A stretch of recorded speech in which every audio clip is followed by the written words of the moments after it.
Good morning students. आज मैं आपको क्लास 11th CBSE बेस्ड दूसरी जो पूरक पुस्तक है बितान, उसके सेकंड चैप्टर के बारे में एक्सप्लेन करेंगे। सेकंड चैप्टर का नाम है राजस्थान की रजत बूंदें। उनके राइटर हैं अनुपम मिश्र। तो थोड़ा सा सारांश बताएंगे हम। तो राजस्थान की रजत बूंदें अनुपम मिश्र द्वारा रचित एक निबंध है।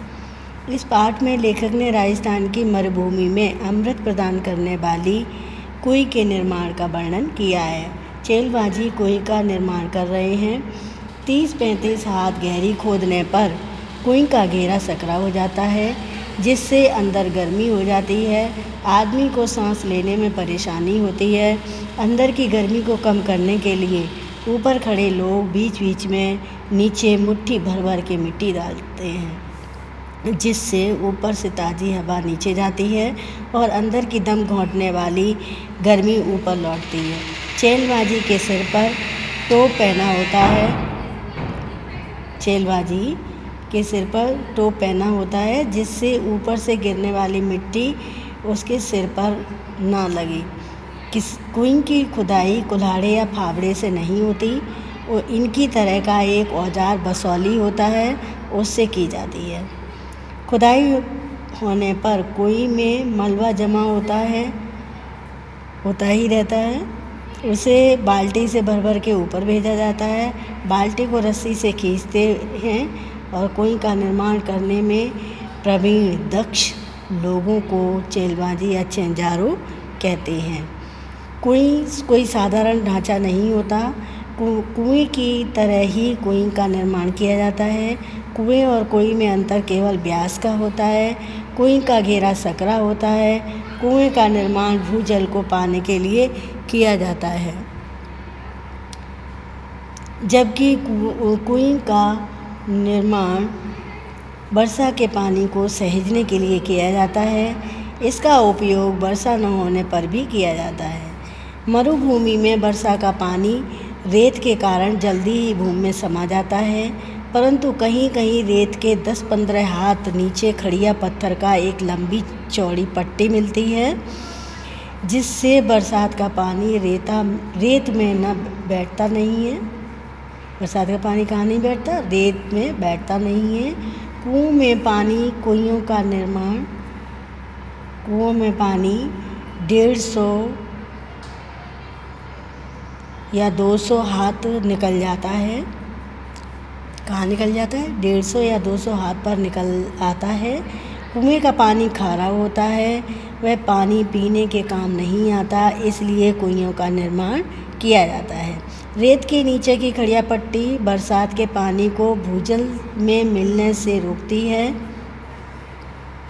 भूमि को रेतीली सतह और नीचे की पथरीली पट्टी बरसात के पानी को बीच में ही रोककर नमी की तरह फैला देती है। रेत के कण बारीक होने के कारण मिट्टी की तरह चिपकते नहीं हैं। जहाँ लगाव होता है वहाँ अलगाव भी देखने को मिलता है। मिट्टी के कण वर्षा के बंद होने पर निकलने वाली धूप में चिपकते हैं, परंतु खेतों या आंगन में दरारें भी पड़ जाती हैं, जिससे कण अलग हो जाते हैं और संचित तभी भास्प बनकर उड़ जाती है। संचित जो पानी होता है वो भाप बन के उड़ जाता है। मरुभूमि में ऐसा नहीं होता है। यहाँ कण वर्षा के समय ही भी बिखरे रहते हैं। पानी पड़ने से रेत के कण भारी जरूर हो जाते हैं, लेकिन अपनी जगह नहीं छोड़ते। इसका कारण वर्षा का पानी भीतर ही बना रहता है, जिससे बरसात का पानी रेत में समाकर नमी में बदल जाता है। किस में बदल जाता है? नमी में बदल जाता है। कुएं बनने पर उसकी खाली जगह रेत में इकट्ठी हुई नमी की बूंदों में बदलती है, जिससे बूंद बूंद कर कुएं में पानी इकट्ठा होने लगता है। यह पानी पीने के लिए होता है। यह अमृत के समान पानी को प्राप्त करने के लिए यहाँ के समाज ने बहुत मेहनत की है।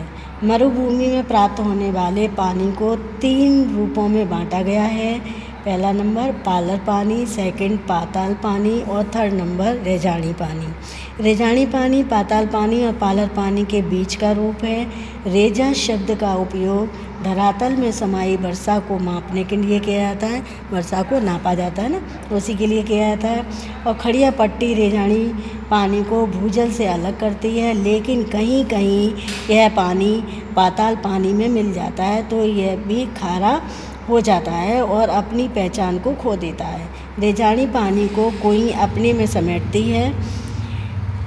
कुई की प्राण उसकी चिनाई है। थोड़ी सी भी गलती होने पर यह चेहरारों के प्राण ले लेती है। कुएं की खुदाई थोड़ी थोड़ी करके की जाती है। इसका मलबा ऊपर बाल्टी और रस्सी की सहायता से निकाला जाता है। कुएं की जितनी खुदाई हुई उसकी चिनाई साथ साथ हो जाती है। जैसे जैसे कुएं की गहराई अधिक होती जाती है, अंदर की गर्मी बढ़ती जाती है। उस गर्मी को कम करने के लिए ऊपर से मुट्ठी भर रेत उड़ाई जाती है, जिससे चैलबाजों को राहत मिलती है। कई स्थान पर कुएं का निर्माण कठिन होता है। ईंट की चिनाई से मिट्टी को रोकना संभव नहीं होता। उस समय कुएं को रस्सों से बांधा जाता है। कुएं की खुदाई के पहले दिन से ही खीप नामक घास से 3 अंगुल मोटा रस्सा बांटना आरंभ कर देते हैं। चेंजारों कोई खोदता रहता है। ऊपर रस्सा बांटने का काम चलता रहता है। रस्सा बट के बनाया जाता है, मतलब लपेट के रस्सा बांटने का काम चलता रहता है। पहले दिन कोई 10 हाथ गहरी खोदी जाती है। उसके तल पर रस्से का पहला गोला, फिर दूसरा गोला, फिर तीसरा गोला, एक के ऊपर एक गोला डालते रहते हैं। खीप घास का मोटा रस्सा हर घेरे पर अपना वजन डालता है। रस्सी का आखिरी छोर ऊपर रहता है। अगले दिन फिर कुछ हाथ खुदाई की जाती है। पहले दिन की जमाई कुंडली को नीचे सरका दिया जाता है और ऊपर नया घेरा डाल दिया जाता है। कुंडली को जमाने के लिए बीच बीच में चिनाई भी की जाती है। 5 हाथ के व्यास की कुई में एक कुंडली का घेरा बनाने के लिए 15 हाथ लंबा रस्सा चाहिए। इस प्रकार 30 हाथ की गहरी कुई बनाने के लिए 4 हाथ लंबे रस्से की ज़रूरत 4000 हाथ, कितने हाथ? 4000 हाथ लंबे रस्से की ज़रूरत पड़ती है। मरुभूमि में कहीं कहीं कुएं के निर्माण के लिए न तो पत्थर मिलते हैं और न ही खीप घास। उस समय कुएं की चिनाई लकड़ी के लट्ठों से की जाती है। लट्ठों के लिए अरणी, वर्ण, बावल, कोवंट के पेड़ों के तनों या मोटी टहनियों का प्रयोग किया जाता है। सबसे अच्छी लकड़ी अरणी की मानी जाती है। यदि अरणी या अन्य पेड़ों की लकड़ी ना मिले तो उस समय आक की लकड़ी का भी प्रयोग किया जाता है। यह बंधाई भी कुंडली का आकार लेती है। इसे सारपणी कहा जाता है। कुएं की खुदाई करने वाले चेजारों को मिट्टी की परख अधिक होती है। खड़िया पत्थर की पट्टी आते ही खुदाई का काम रुक जाता है और चेंजारों ऊपर आ जाता है। कुएं का निर्माण सफल होने पर उत्सव का वातावरण बन जाता है। विशेष भोज का प्रबंध भी किया जाता है। पहले चेंजारों को उसके काम के लिए अनेक भेंट भी दी जाती हैं, उपहार भी दिए जाते थे। फसल में से भी उनको हिस्सा दिया जाता था। तीज, त्योहार, विवाह आदि मंगल अवसरों पर उसे अनेक प्रकार की भेंट दी जाती थी, लेकिन अब मजदूरी देकर काम करवाया जाता है।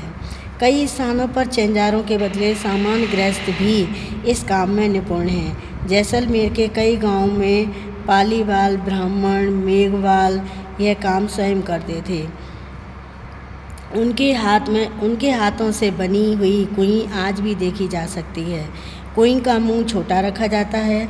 इसका कारण यह है कि रेत में जमी नमी से बूंद बूंद कर इकट्ठा होने वाला पानी दिन भर में 2 या 3 घड़े ही भरता है।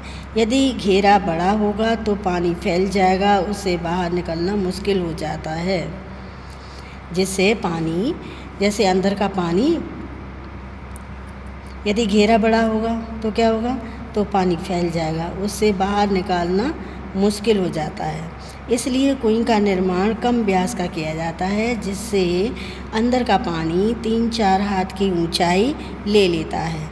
उसे बाल्टी या छोटी चणस से निकाल लिया जाता है। चणस मोटे कपड़े या चमड़े का बना होता है। उसके मुंह पर लोहे का वजनी कड़ा बंधा होता है। आजकल ट्रक के टायरों की फटी ट्यूब से भी चणस बनाने लगे हैं। कुएं के घेरे का संबंध यहाँ पड़ने वाली गर्मी से भी है। व्यास अधिक होने पर पानी फैल जाएगा और भाप बन करके ऊपर उड़ जाएगा। कुएं के पानी को साफ रखने के लिए उसे ढककर रखा जाता है। छोटे मुंह को ढकना सरल होता है, इसलिए छोटा मुंह बनाया जाता है। मरुभूमि में नई सड़कें बनने से लोगों की आवाजाही अधिक होने लगी है, जिससे कुएं के पानी की सुरक्षा के लिए ढक्कनों पर ताले लगाए जाने लगे हैं, ताले लगा दिए जाते हैं। छकरी या घिरनी पर भी ताले लगाए जाते हैं। कहीं कहीं कुएं अधिक गहरी और सकरी बनती है, वहाँ पानी निकालने के लिए चक्री या घिरनी लगाई जाती है, जिससे पानी आसानी से निकाल लिया जाता है। मरुभूमि में खड़िया पत्थर की पट्टी जिस भाग में गुजरती है वहाँ पूरे हिस्से में कुएं देखने को मिल जाती हैं। साफ सुथरे मैदान में 30-40 कुइयाँ बना दी जाती हैं। एक परिवार की एक कुई होती है। कुएं के मामले में निजी और सार्वजनिक संपत्ति का विभाजन समाप्त हो जाता है।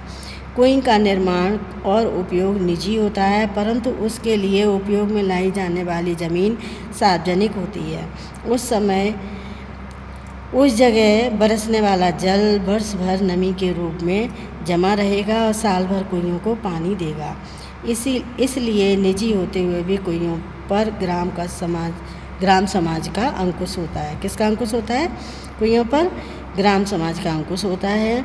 नई कुइयों के निर्माण के लिए स्वीकृति बहुत ज़रूरत पड़ने पर दी जाती है, क्योंकि नई कुई बनने पर नमी का बंटवारा होना है। गोधूली के समय पूरा गांव कुइयों पर आता है और पानी भरा जाता है। उस समय चारों ओर मेले जैसा वातावरण होता है। पानी भरने के बाद कुइयों के ढक्कन बंद कर दिए जाते हैं। कुइयाँ दिन भर और रात भर आराम करती हैं। मरुभूमि में सभी जगह रेत के नीचे खड़िया पट्टी नहीं पाई जाती, इसलिए पूरे राजस्थान में कुई नहीं पाई जाती। राजस्थान में चूरू, बीकानेर, जैसलमेर और बाड़मेर के गांव-गांव में कुइयाँ ही कुइयाँ पाई जाती हैं। जैसलमेर ज़िले में एक गांव खरेड़ों की ढाणी में 120 कुइयाँ थीं। कुई को कई जगह पार्क के नाम से भी जाना जाता है। जैसलमेर और बाड़मेर के गांव इन पार्क के कारण ही आबाद हैं। अलग अलग स्थानों पर खड़िया पट्टी को भी अलग अलग नामों से पुकारा जाता है, जैसे चारोली, धांधड़ो, धड़धड़ो, खड़ी, बिट्टूरो, बल्लियों आदि के नाम से जाना जाता है। इन खड़ी के कारण ही कुई अमृत सा पानी मरु में प्रदान करती हैं। तो ये था सारांश। अब आपको ये चैप्टर डीपली रीड करना है और इसके क्वेश्चन आंसर कॉपी में करने हैं। Okay, thank you.